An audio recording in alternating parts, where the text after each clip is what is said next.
The sirens pierced through the afternoon quiet of St. Mary's Children's Hospital, their wailing crescendo echoing off the glass walls as two police cruisers screeched to a halt at the main entrance. Officer Martinez stepped out first, his hand instinctively resting on his radio as he scanned the scene before him. A young black woman in navy scrubs stood frozen beside a wheelchair, her eyes wide with confusion and fear as she looked down at the small patient in her care. The 7-year-old boy clutched a stuffed dinosaur, his leg in a bright blue cast, completely unaware of the chaos erupting around him. "Ma'am, step away from the child immediately," Officer Martinez commanded, his voice cutting through the humid September air. The nurse, Keisha Williams, felt her heart hammering against her ribs as she processed the surreal scene unfolding around her. Just moments ago, she had been wheeling little Marcus Thompson to his physical therapy appointment, the same routine she had performed countless times over her 3 years at St. Mary's. Now she found herself surrounded by flashing lights and suspicious stares from gathering onlookers. "I don't understand," Keisha said, her voice steady despite the tremor in her hands. "This is Marcus Thompson, room 312. I'm taking him to PT on the 2nd floor. My name is Keisha Williams, and I'm his assigned nurse."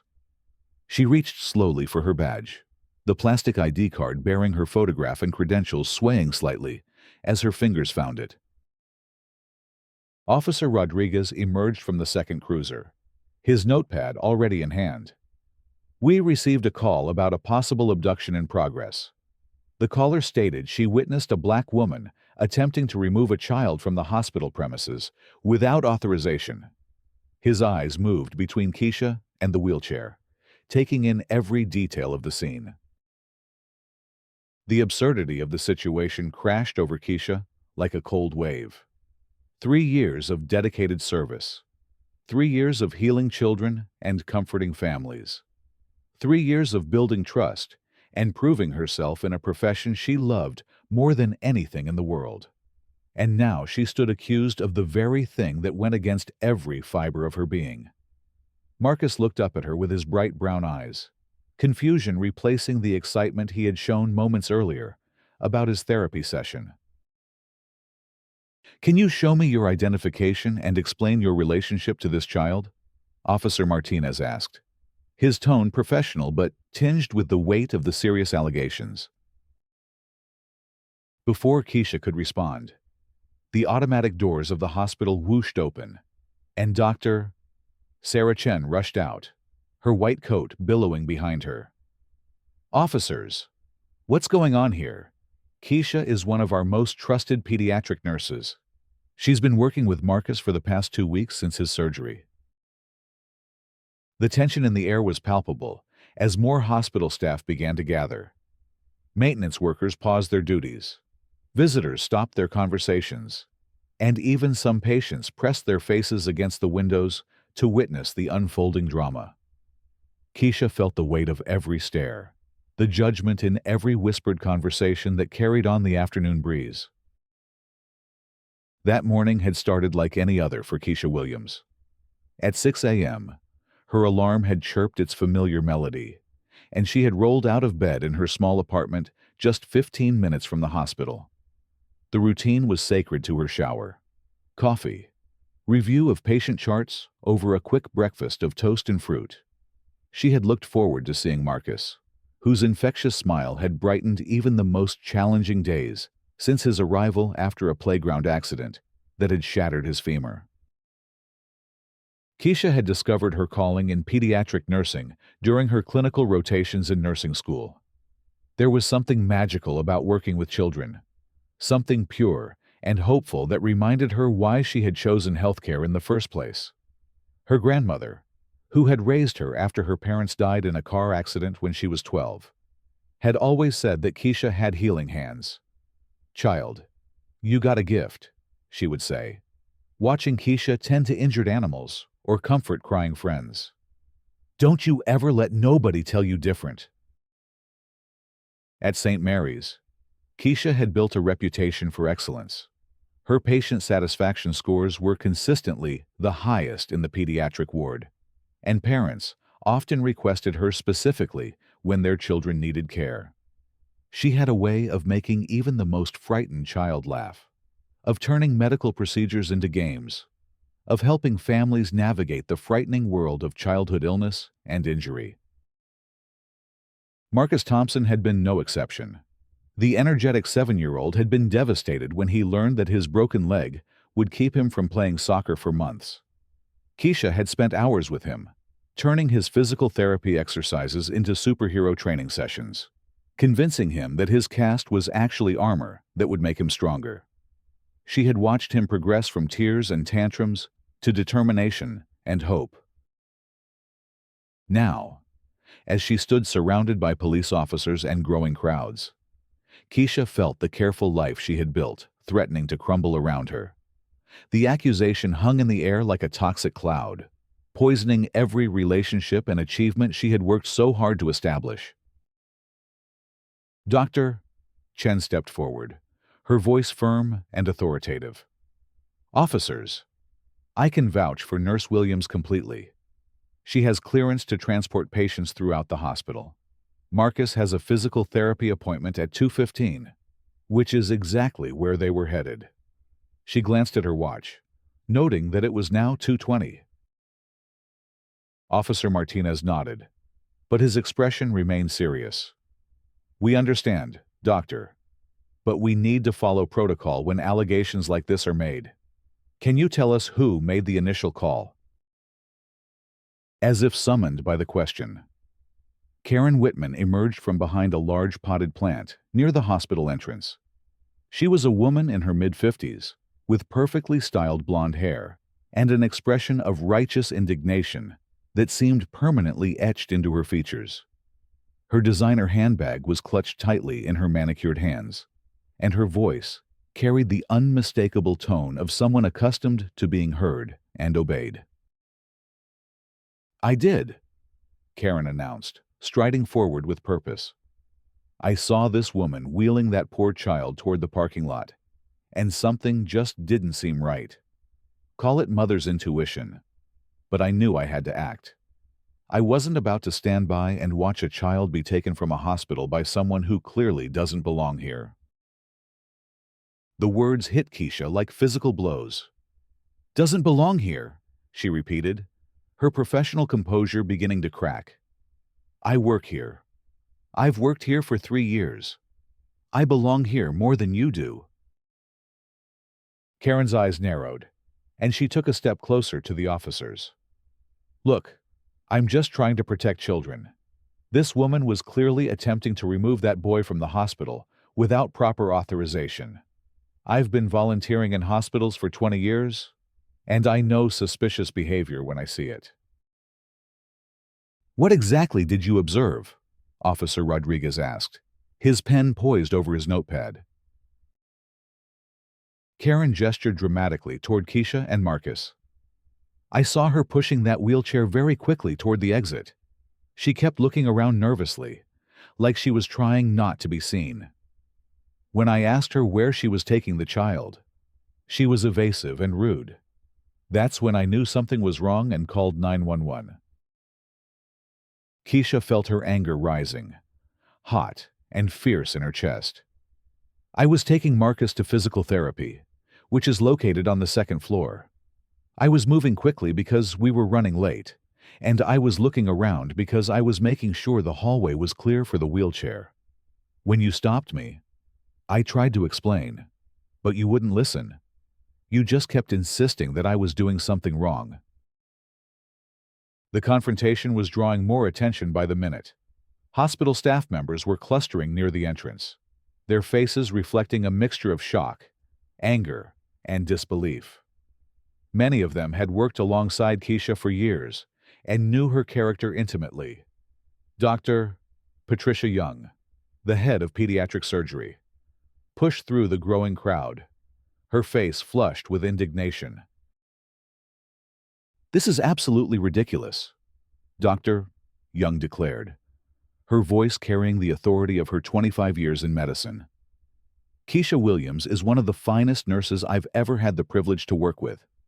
The idea that she would harm a child or act inappropriately is not just wrong. It's insulting to everyone who knows her. Marcus, who had been quiet throughout the ordeal, finally spoke up in his high, clear voice. "Why is everyone yelling Keisha was taking me to see Mr. Jim for my exercises? She always takes me to see Mr. Jim on Tuesdays." His innocent words cut through the tension like a knife, highlighting the absurdity of the situation. Karen, however, was not deterred. She crossed her arms and fixed Keisha with a cold stare. "Look, I don't care what anyone says. I saw what I saw, and I did what any responsible person would do. If she's really supposed to be here, then why was she acting so suspicious? Why couldn't she just explain herself properly when I asked?" "Because you didn't give me a chance," Keisha shot back, her professional facade finally cracking. "You approached me aggressively, accused me of wrongdoing before I could even speak. And when I tried to explain, you talked over me and dismissed everything I said. You didn't want an explanation. You had already made up your mind about who I was and what I was doing based on nothing more than the color of my skin." The accusation hung in the air like a thunderclap. Several people in the crowd nodded in agreement, while others shifted uncomfortably. Karen's face flushed red, and she sputtered in indignation. "How dare you?" Karen snapped. "This has nothing to do with race. This is about child safety and following proper procedures. I would have done the same thing regardless of who was pushing that wheelchair." "Would you, Doctor?" Chen interjected, stepping protectively beside Keisha. "Would you have called the police if you saw Dr.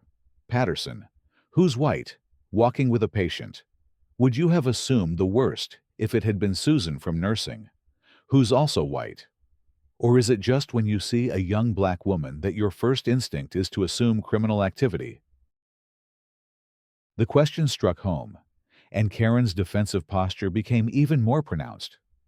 "I resent the implication that I'm some kind of racist. I have black friends. I donate to charities that help underprivileged communities. I would never judge someone based on their race."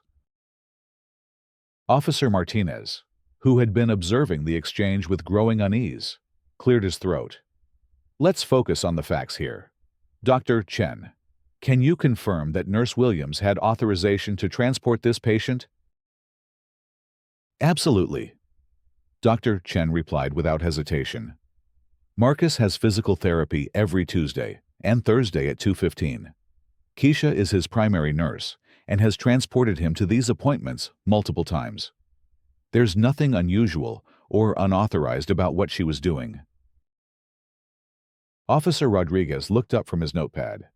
"And the physical therapy department is located on the second floor."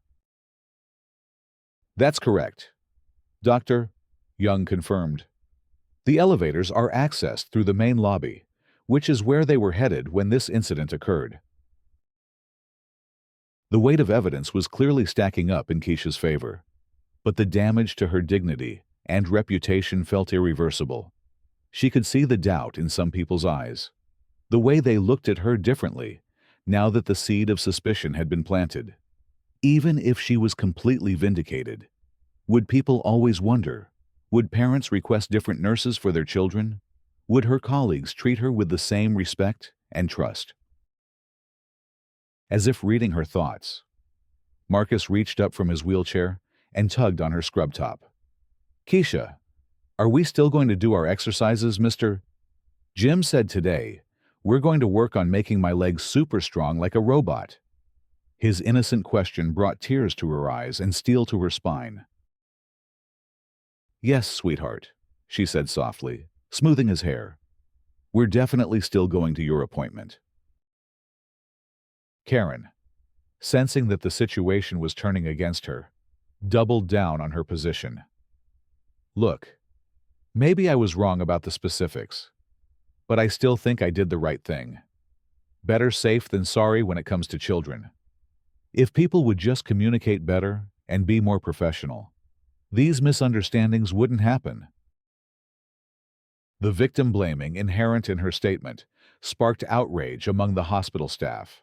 Nancy Rodriguez, a veteran nurse who had worked at St. Mary's for 15 years, stepped forward with fire in her eyes. Misunderstanding, Nancy repeated incredulously. You called the police on a fellow healthcare professional for doing her job. You accused her of kidnapping a child she's been caring for. You disrupted hospital operations, traumatized a patient, and damaged the reputation of one of our finest nurses. And you want to call it a misunderstanding? The crowd was growing larger and more vocal. Hospital security had arrived and were trying to manage the situation, while social media posts were already beginning to circulate as visitors and staff shared videos and photos of the confrontation. The story was spreading beyond the hospital walls, taking on a life of its own in the digital sphere. Dr. Michael Harrison, the hospital's chief medical officer, arrived just as the situation seemed to be reaching a boiling point. A tall, distinguished man in his 60s, with silver hair and a commanding presence. Dr. Harrison surveyed the scene with sharp eyes that missed nothing.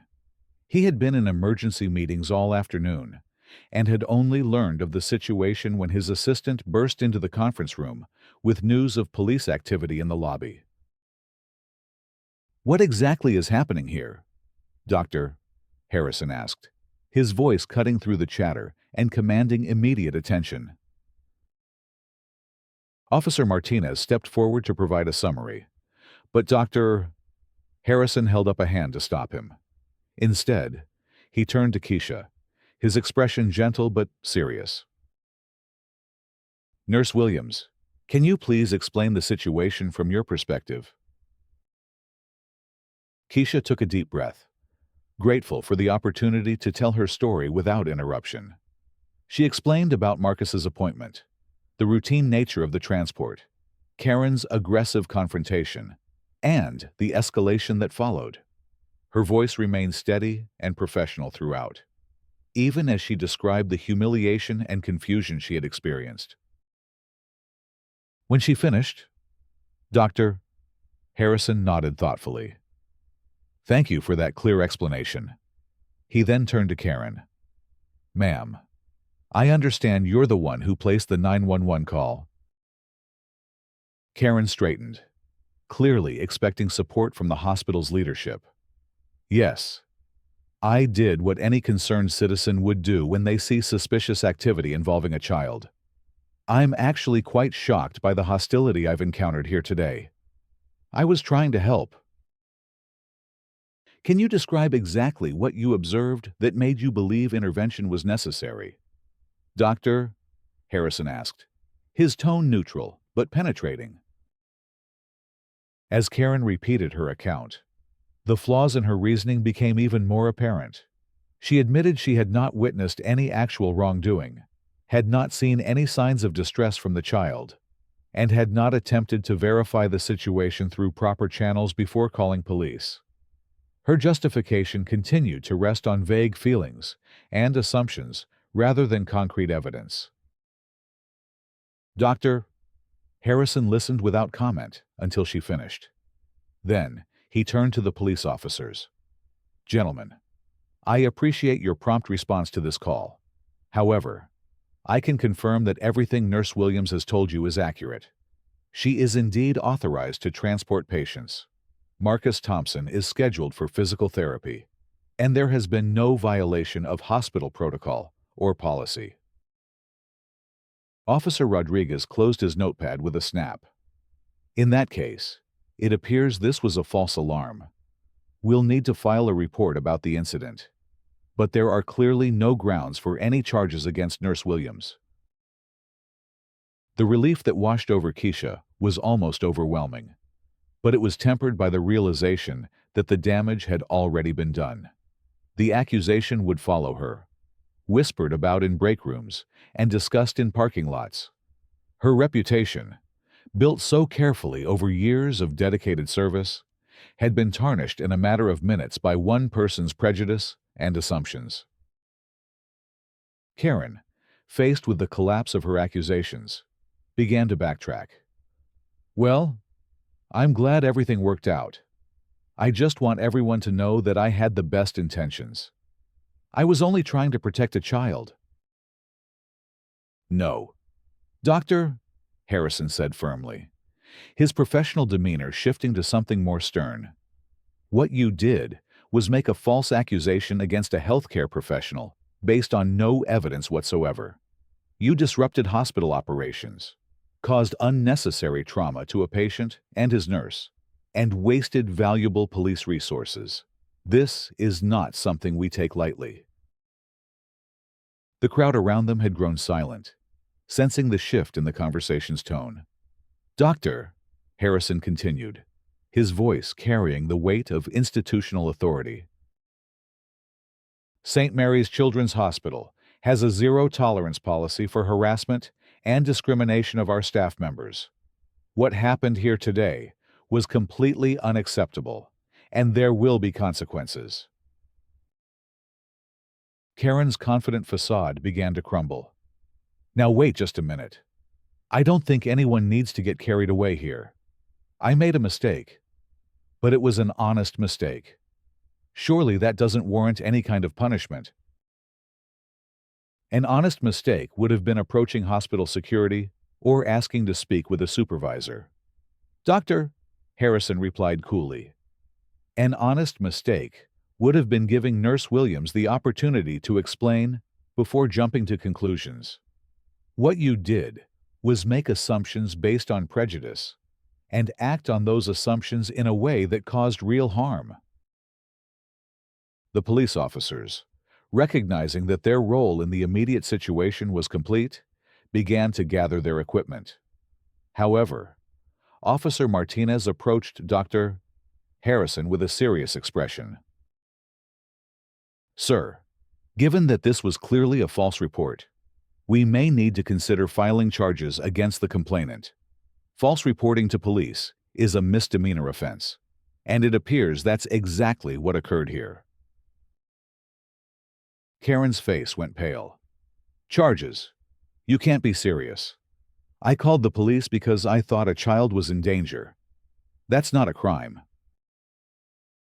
Calling the police based on reasonable suspicion isn't a crime, Officer Rodriguez clarified. But calling the police with false information or making reports based on nothing more than racial prejudice can absolutely result in charges.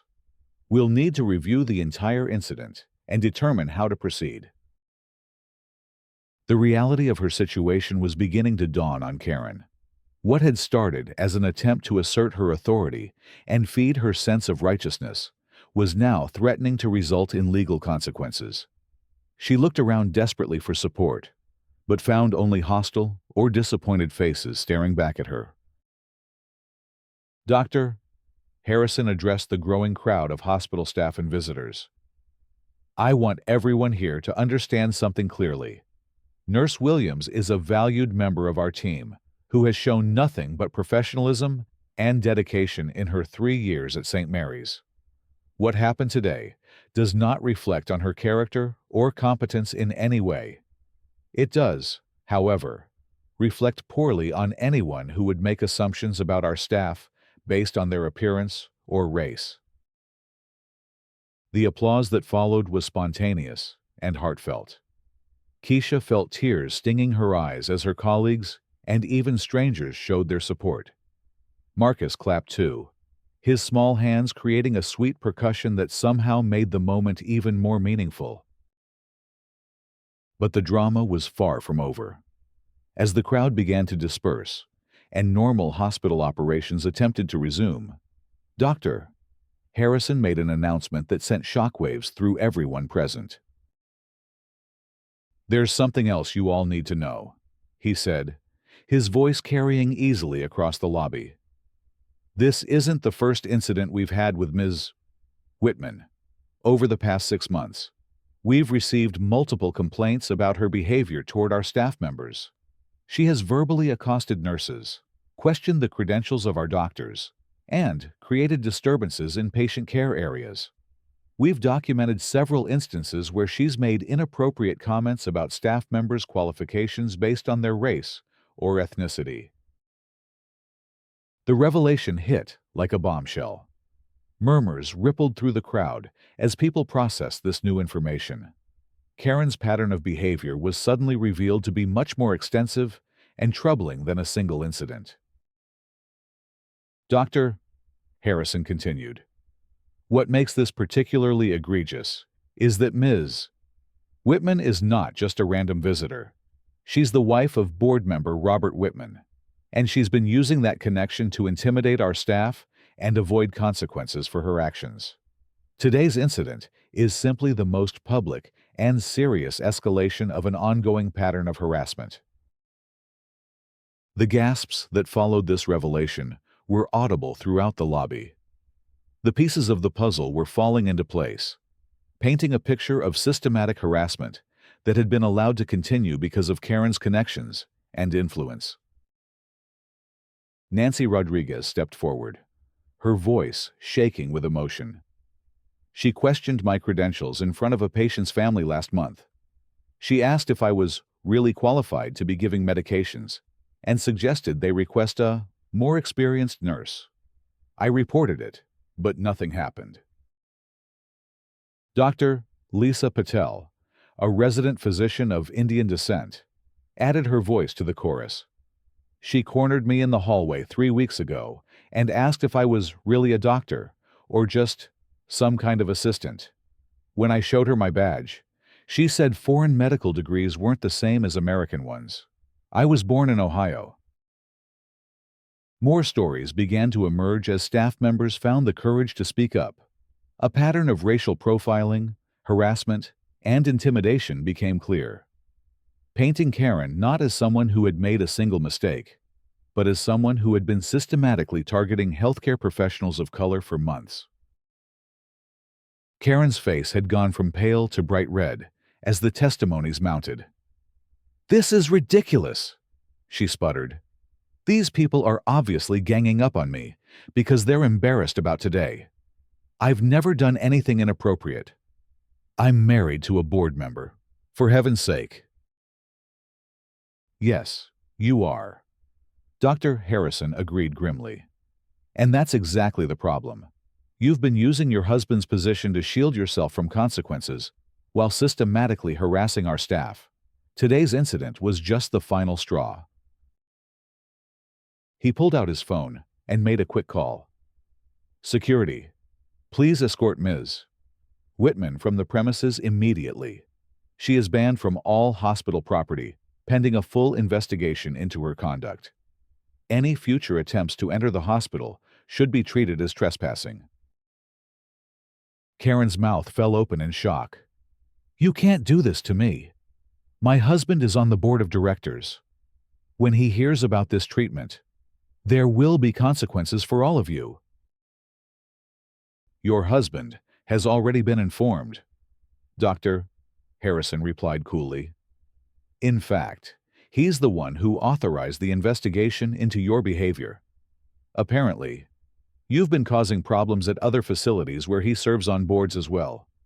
He's quite embarrassed by your conduct and fully supports whatever actions we deem necessary." The revelation that Karen's own husband had essentially abandoned her defense was the final blow.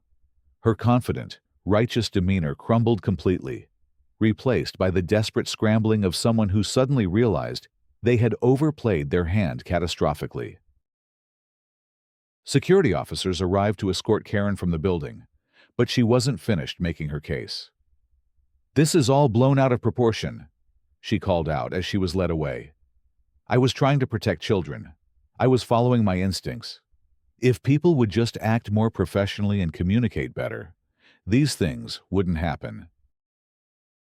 Her words echoed hollowly in the lobby, a final attempt to deflect responsibility and maintain her victim narrative, even as the weight of evidence crushed her position. The crowd watched in stunned silence as she was escorted through the doors, her designer handbag clutched tightly in her hands, and her perfectly styled hair now disheveled from the stress of the confrontation. In the aftermath of Karen's departure, a strange quiet settled over the hospital lobby. The drama that had consumed everyone's attention for the past hour was over, but the impact would be felt for much longer.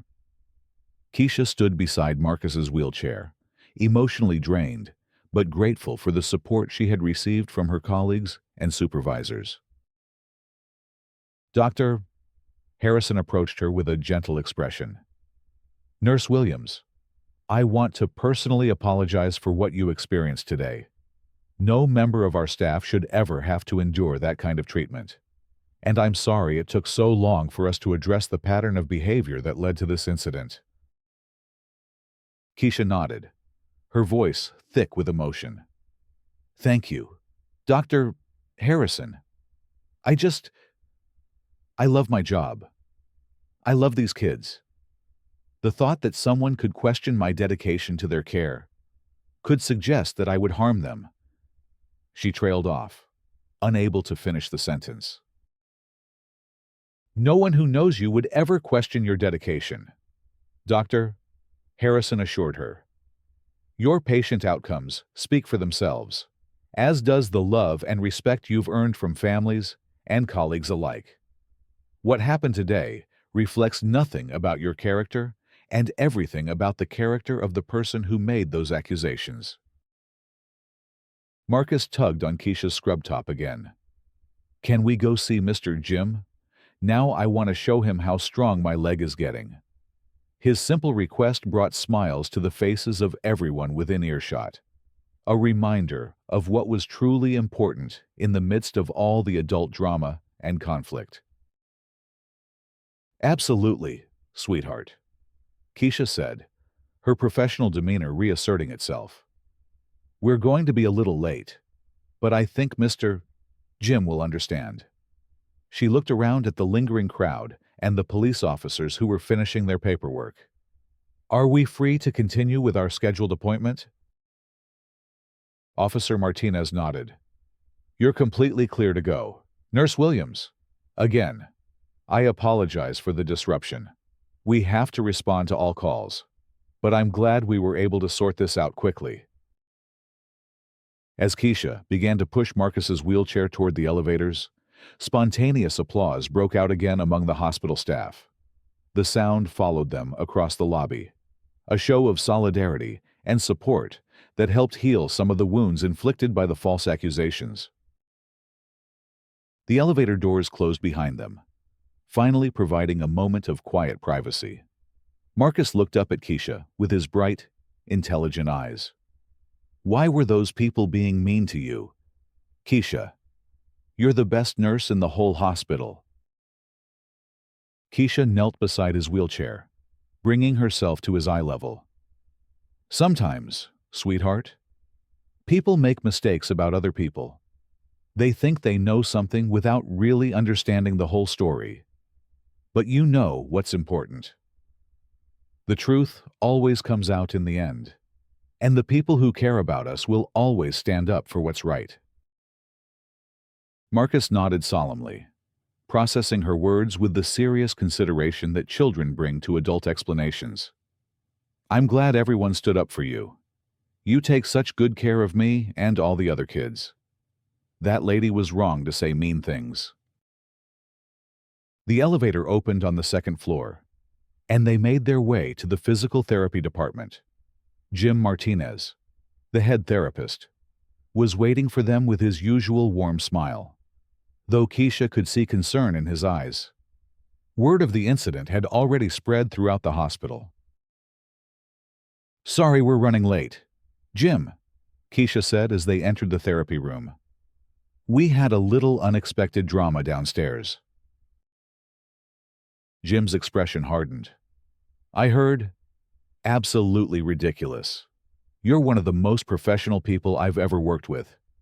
Keisha, anyone who knows you would laugh at the idea of you doing anything inappropriate. Over the next hour, as Marcus worked through his exercises with his usual determination and enthusiasm, Keisha tried to process everything that had happened. The support from her colleagues had been overwhelming and heartwarming, But the incident had shaken her more than she wanted to admit. The ease with which her professional reputation could have been destroyed, the speed with which suspicion could spread, the way her credentials and dedication could be dismissed by someone who knew nothing about her. It was a stark reminder of the challenges she faced as a Black woman in healthcare. But there was also strength to be found in the experience. The way her colleagues had rallied around her, the immediate and unequivocal support from hospital leadership, the clear consequences imposed on her accuser.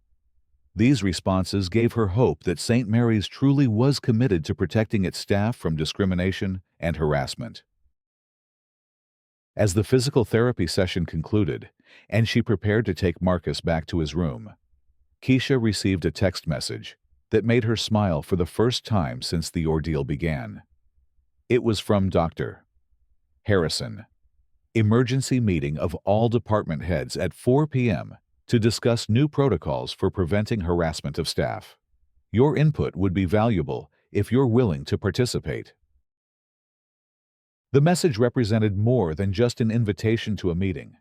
It was a recognition of her expertise and a commitment to ensuring that what had happened to her would not happen to others.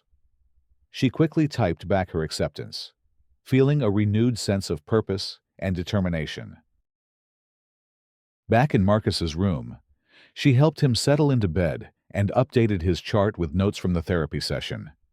His mother, Mrs. Thompson, arrived just as she was finishing, having rushed over from work after hearing about the incident through the hospital's communication system. "Keisha, honey, I heard what happened," Mrs. Thompson said, pulling her into a warm hug. "I am so sorry you had to go through that. Marcus talks about you constantly at home. You've been such a blessing to our family." The genuine emotion in Mrs. Thompson's voice brought tears to Keisha's eyes. This was why she did the work she did. For families like the Thompsons. For children like Marcus. For the opportunity to make a difference in people's lives during some of their most vulnerable moments. "Thank you, Mrs. Thompson. That means more to me than you know."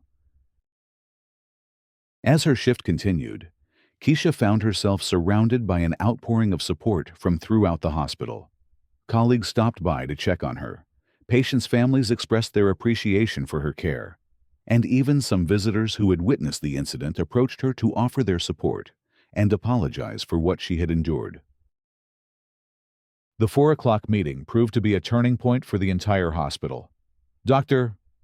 Harrison had assembled not just department heads, but also representatives from human resources, legal counsel, and the board of directors. The discussion was frank and comprehensive, addressing not just the immediate incident, but the broader issues of discrimination and harassment that it had revealed.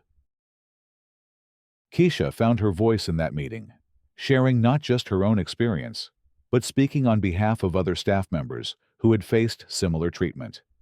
Her articulate presentation of the problems and her thoughtful suggestions for solutions impressed everyone in the room and led to the development of new policies and procedures designed to protect all hospital employees from harassment and discrimination. One of the most significant outcomes of the meeting was the establishment of a new position, patient advocate and staff protection coordinator. To Keisha's surprise and honor, she was offered the role, which would allow her to continue her nursing duties while also serving as a resource for staff members facing harassment or discrimination. The weeks that followed brought continued developments in the case. Karen Whitman was indeed charged with filing a false police report, and her trial became a focal point for discussions about racial profiling and discrimination in healthcare settings.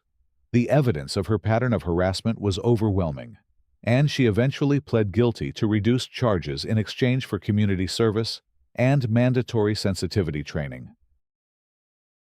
More importantly, her husband, Robert Whitman, resigned from the hospital's board of directors, acknowledging that his wife's behavior had created an untenable conflict of interest and expressing his support for the hospital's zero-tolerance policies on discrimination. The board used the opportunity to implement stronger oversight and accountability measures to prevent similar situations in the future. The incident also sparked broader conversations within the hospital about implicit bias, cultural competency, and the importance of creating inclusive environments for both staff and patients. Training programs were developed and implemented, and the hospital became a model for other healthcare institutions dealing with similar challenges. For Keisha personally, the experience was transformative. While the initial trauma of the false accusation had been devastating, the response from her community and the opportunity to turn her experience into positive change had been empowering. She threw herself into her new role with characteristic dedication, helping to develop programs that would protect other healthcare workers from discrimination and harassment. 6 months after the incident, St. Mary's Children's Hospital hosted a ceremony recognizing outstanding staff members and celebrating the hospital's commitment to diversity and inclusion. Keisha was chosen as the keynote speaker, and she used the platform to reflect on her journey and the lessons learned from adversity. 6 months ago, I stood in our lobby accused of the very thing that goes against everything I believe in as a healthcare professional. She told the assembled crowd of staff, patients, families, and community members. It would have been easy to let that experience break me, to let it make me bitter, or cause me to question whether I belonged in this profession. She paused, looking out at the faces before her, many of them belonging to people who had supported her through the darkest moments of the ordeal. Instead, I learned something valuable about the power of community, about the importance of standing up for what's right, and about the possibility of turning even the most painful experiences into opportunities for positive change. The person who accused me that day thought she was protecting children. What she was really doing was perpetuating the kind of prejudice and discrimination that makes healthcare less safe for everyone. The audience listened intently as she continued. But the response from this hospital, from my colleagues, from the families we serve, showed me that most people recognize good care when they see it, regardless of who's providing it. They showed me that a community committed to justice and equality is stronger than any individual's prejudice or hate. As she concluded her remarks, Keisha looked down at Marcus Thompson, who was sitting in the front row with his mother, his leg now fully healed and his bright smile unchanged. He gave her a thumbs up, and she smiled back, remembering that moment in the elevator when his simple faith in her had helped restore her own confidence. Every day, we have the opportunity to choose who we want to be, she said. We can choose to see the worst in people, or we can choose to see their potential. We can choose to let fear and prejudice guide our actions, or we can choose to lead with compassion and understanding. The choice we make doesn't just affect us, it affects everyone around us, especially the children who are watching and learning from our example. The standing ovation that followed seemed to go on forever. But for Keisha, the real victory wasn't in the applause or recognition. It was in the knowledge that her experience had helped create a safer, more inclusive environment for everyone who walked through the doors of St. Mary's Children's Hospital. It was in the policies that would protect future staff members from harassment and discrimination. It was in the training programs that would help people examine their own biases and assumptions. Most importantly, it was in the knowledge that she had turned one of the worst days of her professional life into an opportunity to make things better for others. The false accusation that had threatened to destroy her career had instead become the catalyst for positive change that would benefit countless people for years to come. As she left the stage that night, surrounded by colleagues and friends celebrating not just her recognition, but the hospital's commitment to justice and equality. Keisha felt a deep sense of satisfaction and purpose. The journey had been difficult, sometimes painful, but it had led to something meaningful and lasting. In the parking lot, as she walked to her car under the bright hospital lights, Keisha reflected on her grandmother's words from so many years ago. "Child, you got a gift. Don't you ever let nobody tell you different." The gift wasn't just her ability to heal and comfort patients. It was her strength to stand up for what was right, to turn adversity into opportunity, and to help create a world where everyone could use their gifts without fear of discrimination or harassment. The stars were bright that night, and Keisha looked up at them as she drove home, feeling grateful for the community that had supported her, proud of the changes they had accomplished together, and hopeful for the future they were building. The false accusation that had started as an attack on her character had ended up revealing the true character of everyone involved. And, in the end, justice, compassion, and community had prevailed. Behind her, St. Mary's Children's Hospital stood illuminated against the night sky, its windows glowing warmly like beacons of hope and healing. Inside those walls, nurses like Keisha would continue their vital work, protected by new policies and supported by a community committed to equality and justice. The children sleeping in those rooms would wake to care, provided by professionals who had been empowered to do their best work without fear of harassment or discrimination. It wasn't just a happy ending. It was a new beginning, built on the foundation of one woman's courage to stand up for herself and her community's commitment to stand up for what was right.